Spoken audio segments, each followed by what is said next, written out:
C'est parti. Bon, l'idée c'est de revenir un petit peu sur ton parcours.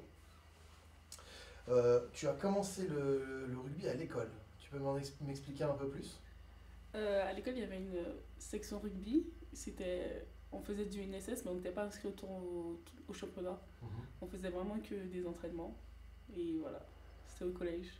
Et alors comment ça se fait, comment s'est fait la bascule de la cour d'école au terrain de rugby? Quand on était en quatrième, on s'était entraîné avec un club qui était à côté, pas loin du collège. C'était le rugby club que tu choisi. Et on s'est dit, avec les filles, on s'est dit l'année prochaine, on s'inscrit dans le club. C'est quoi c'est eux qui ont fait la démarche? C'est toi qui as fait la démarche? Mais ils nous ont proposé, on s'est dit, c'est une bonne idée, comme ça, on va faire du rugby en championnat. Qu'est-ce qui t'intéressait dans le rugby? Enfin, qu'est-ce qui te plaisait plutôt? Le contact. D'accord. Tu peux m'expliquer un petit peu, me décrire un petit peu, alors, parce que en fait j'ai une fiche sur toi. Tu es passé donc par Créteil-Choisy, Val-de-Marne et là c'est Bobigny, c'est ça? Oui. Tu peux me présenter un petit peu ces trois clubs? On commence par Créteil. Je suis allée sur ma dernière année de minime. Et mais c'est une bonne équipe, il y avait une bonne ambiance. Et c'est vraiment là que j'ai adoré jouer en équipe, avoir des amis sur et en dehors du terrain. Et en plus, c'était cool de jouer avec les garçons. Ouais, donc tu étais mélangé. Oui, on y va. D'accord. Val-de-Marne, c'est quoi le nom du club?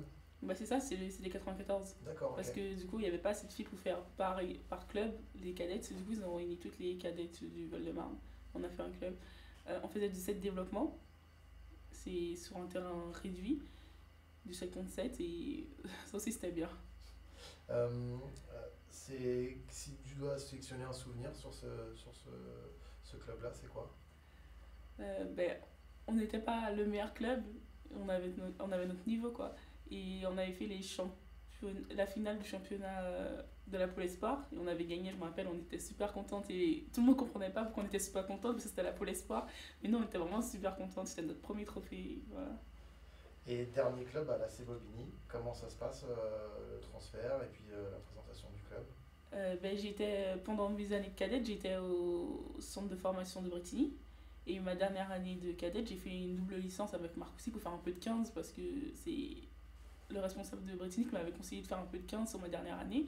Du coup, et après, j'ai reçu un message de l'entraîneur en fin d'année, j'ai reçu un message de l'entraîneur de la C Bobigny, Alexandre Go, pour me demander si ça m'intéresserait de venir jouer à Bobigny l'année prochaine et tout. J'étais trop contente. Et alors, comment ça se passe là-bas? Vraiment, c'est super bien. Les filles, l'année dernière, ma première année, les filles, elles ont été super gentilles, super compréhensives par rapport aux nouvelles et elles nous ont aidé à nous intégrer dans le haut niveau et tout. C'est super bien.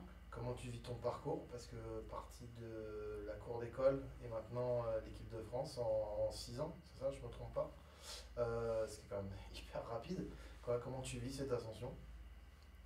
Mais quand j'y repense, des fois, je repense par tout ce que je suis passée et je me dis, c'est fou.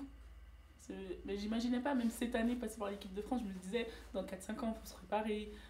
Peut-être la prochaine Coupe du Monde en 2025, du coup, il faut se préparer. Et voilà. Mais du coup, j'y suis et j'étais super étonnée, j'étais super contente et super heureuse.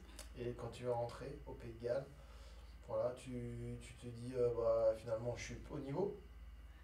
Je me dis, il faut que je prouve que j'ai ma place. Et après, ça s'est pas vu sur les caméras, mais j'ai pleuré en rentrant. Et les filles, elles m'ont rassurée tout de suite. Ça se voit sur les images. Elles me rassurent pendant toute la fin du match. Elles me rassurent tout le temps, tout le temps. Pleurer parce que Trop tu t'es d'émotions. refait le film de ces 6 ans. Ouais, trop d'émotions. En plus, j'ai reçu beaucoup de messages de soutien des filles de mon club d'avant, de ma famille. Et du coup, elles m'ont toutes dit, elles allaient me regarder. Je me suis dit, mais il faut pas que je rate et tout. Ça fait quoi de porter le maillot de l'équipe de France sur un match international? J'étais super fière. Ouais, beaucoup de fierté.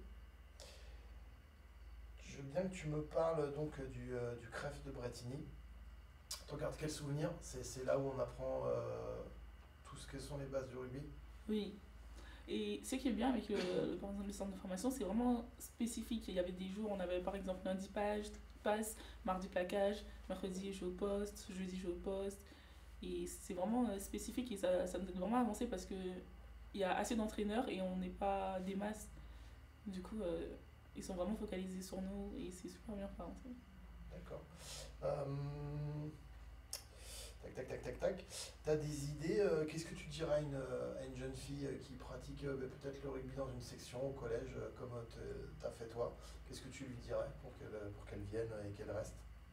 Bah, je lui dirais qu'il ne faudra rien lâcher parce que j'étais un peu fainéante avant et c'est vraiment quand je me suis rendu compte que c'est le haut niveau que je voulais, c'est là que j'ai commencé à travailler et il faut vraiment lui dire de rien lâcher et que bah, tous les rêves se réalisent. Parfait. Dernière question. Tu bénéficies au titre d'une centaine de joueuses des équipements, tu sais, les GPS et tout ça. Mm. Euh, Ton ressenti par rapport à ça, tu sens que ça a amélioré la façon dont tu t'entraînes et la façon dont on t'entraîne? Oui, vraiment, parce que cette année je suis au Pôle France, du coup ils nous envoient des objectifs de kilomètres, de haute intensité et de vitesse et bah, je sens que ça me pousse à aller plus loin pour remplir les objectifs et du coup à m'entraîner plus et à mettre des choses en place pour que j'atteigne les objectifs. Et du coup, ben, quand on bascule et on vient en sélection, ben, il n'y a pas une trop grande différence. Du coup, ça nous met dans le haut niveau et ben, c'est grâce aux données GPS. Parce que ce qui manquait, c'est quoi? C'est de mettre des chiffres sur des Oui. performances, entre guillemets? Oui, exactement. Là, on sait à combien de kilomètres on s'est dépassé, combien de kilomètres on a fait en haute intensité, combien de kilomètres on a fait en sprint. Et moi, je trouve ça super bien.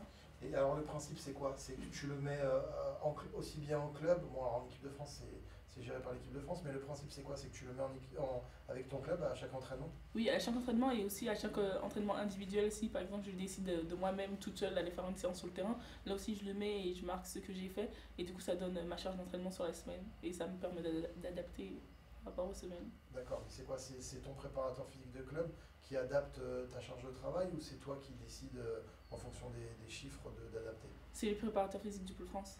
D'accord. Ok, bon super. Je veux juste revenir sur le collège. Euh, c'est une section quoi? UNSS dans le collège?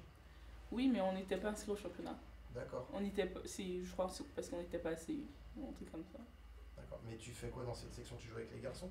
Oui, D'accord. on avait une classe rugby qui du coup est restée pendant les 4 années de collège et on faisait des entraînements les lundis soirs et les mercredis après-midi. Par un prof Oui. de sport? Oui, D'accord. Et le lien avec le club d'à côté, c'est quoi?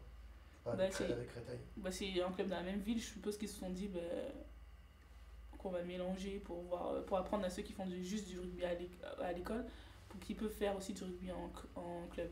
Mais enfin, tu me dis, ouais, moi ce qui m'attire dans le rugby, c'est le contact.